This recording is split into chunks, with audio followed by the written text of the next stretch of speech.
Why do we like watching movies about serial killers? Maybe it's because our breathing speeds up and our palms get sweaty. We enjoy feeling the tension.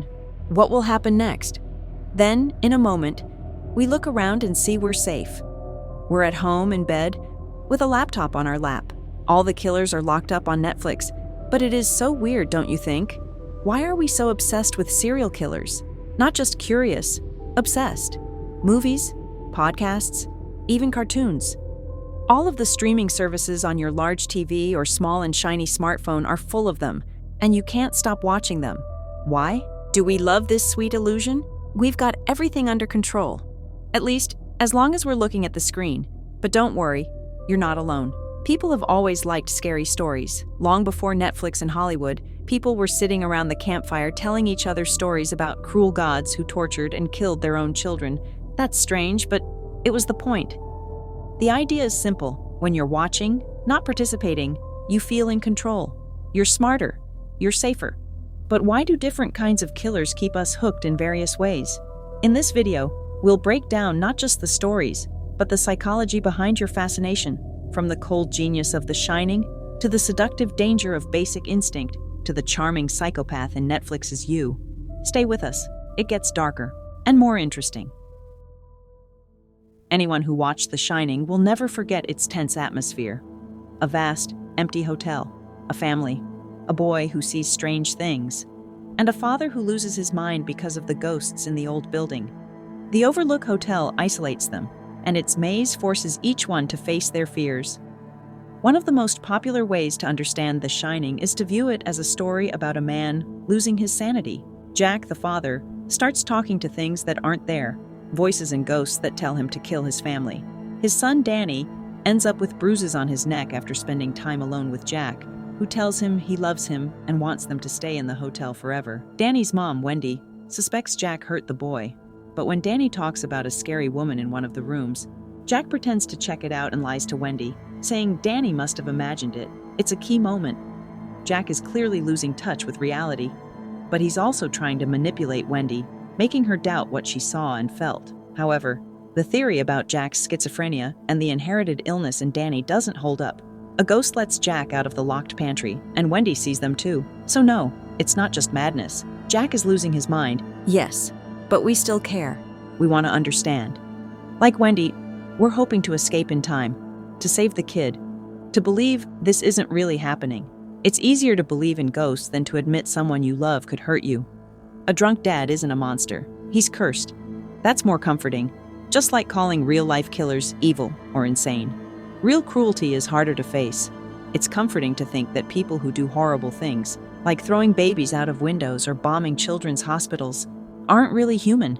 They're cursed, possessed, already dead inside, like Voldemort. That way, the world still makes sense. But when the killer is a woman, we often rewrite the story completely. Instead of fear, we feel fascination. Instead of horror, desire.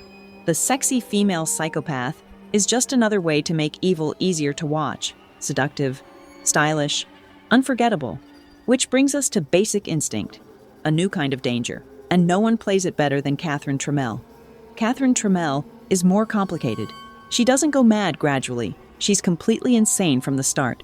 And everyone knows it, except Nick, the detective assigned to her case. Catherine refuses to cooperate, mocks the cops, smokes during the interview, and casually flashes them. The main character, Detective Nick, finds out she's using him as inspiration for a character in her new novel, a detective who gets killed after falling for the wrong woman. And at the very end, we do realize who the real killer is. Catherine is a new kind of killer, mainly because she's a woman. Old stereotypes, dating back to the Middle Ages, painted women as vessels of sin. Basic Instinct brings that myth to life. Catherine has too much power and too much money to be controlled. In the film, everyone is tangled in sex. But here, sex isn't just for pleasure. It's a weapon. The maniac isn't hiding in the shadows anymore. She might be in your bed, or you might be inside her. If you sleep with someone, could she be the killer? What's most frightening is that at the center of all of this, there's a woman. She ruthlessly manipulates everyone around her, particularly the detective, who has his own skeletons in the closet.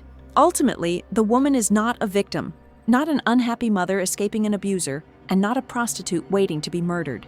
She's simply a woman who is a complete psychopath and kills even her own parents just for fun. Catherine embodies chaos, with no attempt to explain her actions through trauma, curses, or mysticism. She's just like this, a femme fatale who can't be controlled. She doesn't need Prince Charming to rescue her. Of course, she will sleep with everyone because the desire to kill and sexual desire go hand in hand. But can a killer be a killer for the right reasons? Of course. Perfect love. Isn't that what everyone dreams of? There it is. He works in a bookstore. She walks in. A little doorbell rings. The sun hits her face, and they see each other. The universe brought them together. But wait, their perfect story written by fate or by a maniac? You're making us ask the hardest question: what is love? Obsession or freedom? Making her love's life better? Is this the man of her dreams? Helping with money? Sounds great. Following her home from the club when she's blackout drunk? A hero. Beating up her boyfriend and locking him in the basement?